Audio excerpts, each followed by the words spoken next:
Good morning, everybody. Thank you for being here. Again, I ask you to like, share, comment on the post, and then if you're able, in a safe place to turn to Acts chapter 9. We will be starting in verse 10 this morning as we continue to look at the conversion of Saul.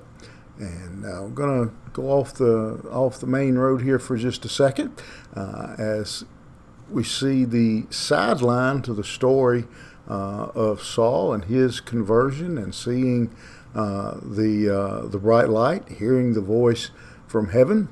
Verse 10 says, "Now there was a disciple at Damascus named Ananias. The Lord said unto him in a vision, Ananias, and he said, Here I am, Lord.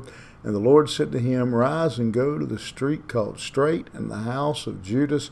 Look for a man of Tarsus named Saul, for behold, he is praying, and he has seen in a vision a man named Ananias come in and lay his hands on him so that he might regain his sight." So while all this is going on with Saul out on the road to Damascus, actually in Damascus, there is a man here named Ananias. And God tells him that he needs to go and to find Saul, and tells him to go and when he finds him to deal with this blindness issue, to heal this blindness that Saul is experiencing, and so. As we look at that and think about that lesson for a minute, I think there's quite a few little points we could draw from that. We see that one, no matter who you are, you might be Paul the Apostle. But we all need somebody to come along and walk with us, just like Saul needed somebody to take him by the hand and lead him into Damascus. When he got there, he needed this man named Ananias to come alongside and to walk with him. And so two things, again, we can take that point now, we can split that in half. We should all, regardless of where we are in our walk with the Lord, have someone who is a mature believer, more mature than us, who is helping us and guiding us and counseling us in the right way.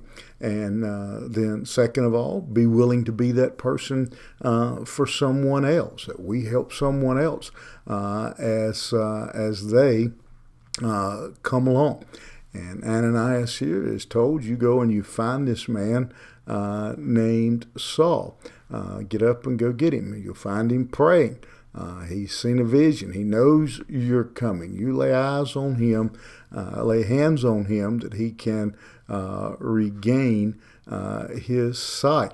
Again, an interesting thought is, obviously we'll see in a moment, we'll see tomorrow, Ananias knows who Saul is.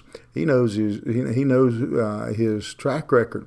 And yet we see that he gets up and he goes. He does what he is directed to do, and he goes to Saul, and he is obedient to the Lord, even though he knows Saul's track record with believers, and so he is obedient.